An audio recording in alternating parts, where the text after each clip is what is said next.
세력주들이 좋아하는 종목들 있죠. 근데 딱 이게 어떤 종목이다라고 얘기를 할 수가 없는데, 첫 번째가 이제 좀 공통 조건이 있어. 작전주 세력들이 좋아하는 게 첫 번째 품절주들. 기본적으로 발행 주식도 적은데 유통되는 주식도 적은 종목들. 왜? 이런 것들은 기본적으로 물량을 확보하기가 되게 쉽거든. 철저하게 본인들끼리만 거래를 하고 큰 가격적인 조정 없이 기간 조작만 두면서 우상향시키는 경우가 많다는 거죠.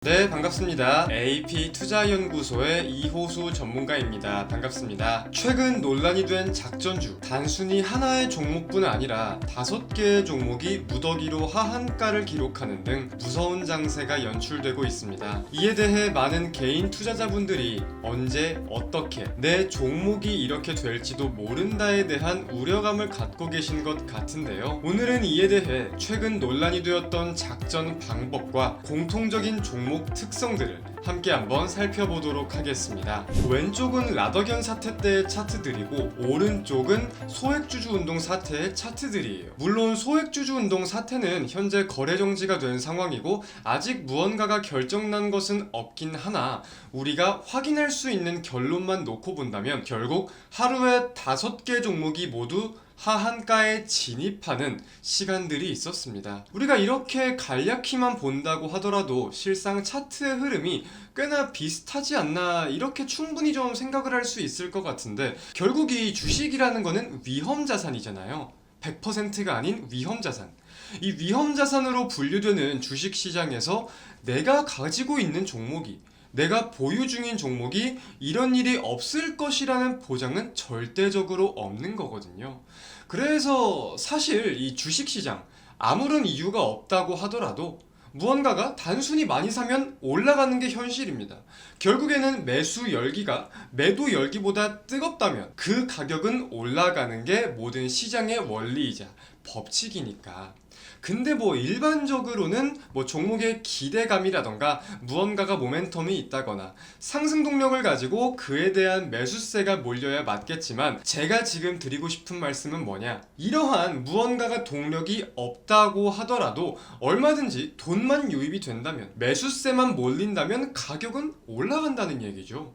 그래서 우리가 이 10개 종목들의 지금 공통점들이 있는데, 이러한 내용들을 살펴보면서 어떤 특징을 가진 종목들을 유의해야겠느냐 한번 인지해 볼 필요가 있을 것 같아요. 가장 큰 공통점으로 확인이 되는 점은 유동비율입니다. 유동비율이라는 것이 전부 다 50% 미만이고 20%나 30% 우리가 흔히 품절주라고 할 만한 유동비율 주식들이 많이 보였어요. 근데 저 같은 경우는 여기서 한 개를 더 추가해야 된다고 보는 게, 유동비율도 중요하고 동시에 발행 주식수, 이 종목의 총 주식수도 분명히 살펴볼 필요가 있겠다고 판단을 하고 있습니다. 자, 먼저 유동비율.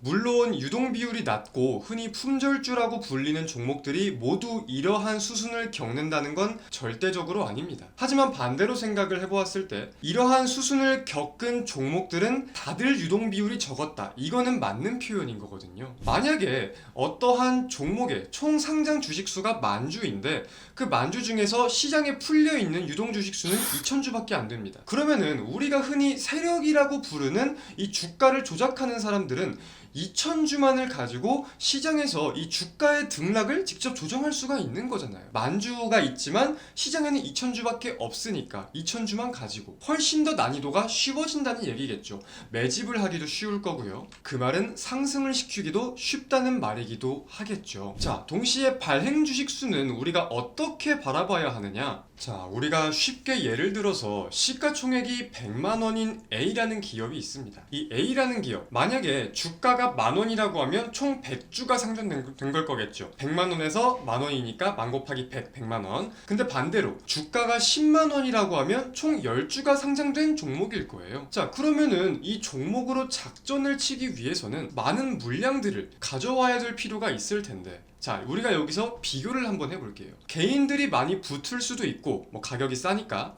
그 물량을 뺏어오기에 상대적으로 난이도가 있는 이 주가 10,000원짜리 100주보다는 같은 돈으로 10주만 뺏어와도 되는, 더 비싸서 개인들도 쉽게 달라붙지 못할 수 있는 이 10만원짜리 종목이 작전에는 더 메리트가 있을 수 있겠다는 말씀이죠. 더 쉽게 가져올 거고 더 쉽게 올릴 수도 있으니까. 뭐 모든 종목이 이렇다라는 건 아니지만 이러한 특징들도 알아두면 나쁠 건 없기 때문에 이런저런 말씀들을 드리고 있는데, 실제로 이제 상장 주식도 얼마 안 되고 그 중에서도 유동 주식도 얼마 안 된다고 하면은 이런 경우들도 있어요. 지금 매도 호가를 보시면은 총 808주밖에 매도 주문이 걸리지 않아 있습니다. 굉장히 텅텅 비어 있죠. 제가 대략적으로 계산을 해보니까 지금 호가가 총 매도 호가가 10개 나와 있는데 1,000만원 정도만 쓰면은 이 10개 호가를 단순히 잡아먹을 수가 있겠더라고요. 그러면은 270원에서 370원까지 쉽게 1,000만원으로 순식간에 올릴 수가 있다는 거예요. 그래서 이러한 종목들로 하여금 제가 방금 말씀드린 특징들을 가지고 논란이 되었던 게 바로 통정거래라는 작전 방법인데, 이 통정거래란 무엇이냐? 자, 통정거래는 매수자와 매도자가 사전에 거래 주가를 결정한 후에 일정 시간에 서로 매매를 하는 방법이에요. 동시에 이거를 좀 쉽게 말씀을 드려볼게요. 통정거래로 주가를 올리자, 이러한 목적을 가지고 뭐 철수와 영희, 맹구 총 3명이 담합을 합니다. 철수는 지금 100주를 가지고 있는 상태예요. 근데 이 100주에 대해서 철수가 영희한테 몇 월 며칠 날 몇 시에 이거를 내가 산 것보다 좀 더 높은 가격에 내놓을게, 네가 이걸 사 하면은 영희는 몇 월 며칠 몇 시 그 매물이 나오는 동시에 그 매물을 다 매수를 합니다. 더 높은 가격으로 사면서 주가가 올라가게 되겠죠. 동시에 거래량 역시 늘어날 거고, 그러면은 영희는 보다 높게 산 주식들을 가지고 맹구한테 몇 월 며칠 몇 시에 이거를 조금 더 높은 가격에 팔게, 맹구 네가 사 하면은 맹구는 그 몇 월 며칠 몇 시에 조금 더 높은 가격으로 이 주식을 사는 거예요. 그러면은 이 종목의 가격은 조금씩 올라가 있겠죠. 이 순환이 계속해서 반복되는 게 통정거래입니다. 그래서 여기서 주목을 할 수 있는 거는 애초에 시장의 물량 자체가 많이 없던 것을 그 와중에 많이 가지고 왔고, 본인들끼리 정해진 시간에 점차 가격을 올리면서 매수와 매도를 일삼잖아요. 그럼 개인들은 뺏을 수 없는데 점차 가격은 올라가게 되겠죠. 이게 통정거래예요. 이해되시죠? 그럼 어느 정도 주가를 올리면서 뭐 전량 매도를 해도 만족할 만한 차익 구간이 나오겠다 싶으면은 뭐 기사를 띄우건 어떤 이유를 가지건 이거를 개미들한테 풀어주면서 모든 물량을 던지겠죠. 그러면서 이 통정거래를 일삼은 3명은 엄청난 차익을 보게 되고 우리 개인 투자자들은 피해를 보는 구조가 만들어진다. 이러한 방법을 좀 살펴볼 수 있을 것 같아요. 본연적으로, 정말 본연적으로요, 이 주식은 시장의 가치에 따라 움직이잖아요. 일반적으로는 주가가 상승을 하기도 했다가 하락을 하기도 하고, 하락을 했기 때문에 또다시 상승을 하기도 하고 조정을 거치기도 하고, 이런 게 통상적인 원리거든요. 그리고 그 상승과 하락에는 뭐 증시가 되었건 개별 모멘텀이 되었건 어떠한 사려는 이유도 팔려는 이유도 존재를 함으로써 시장의 가치가 정해지기 마련인데, 지금 이러한 것들은 어떻게 구조가 형성이 되고 있는 거다? 시장에 관심도 없고 매집을 하기도 쉬울 것 같고,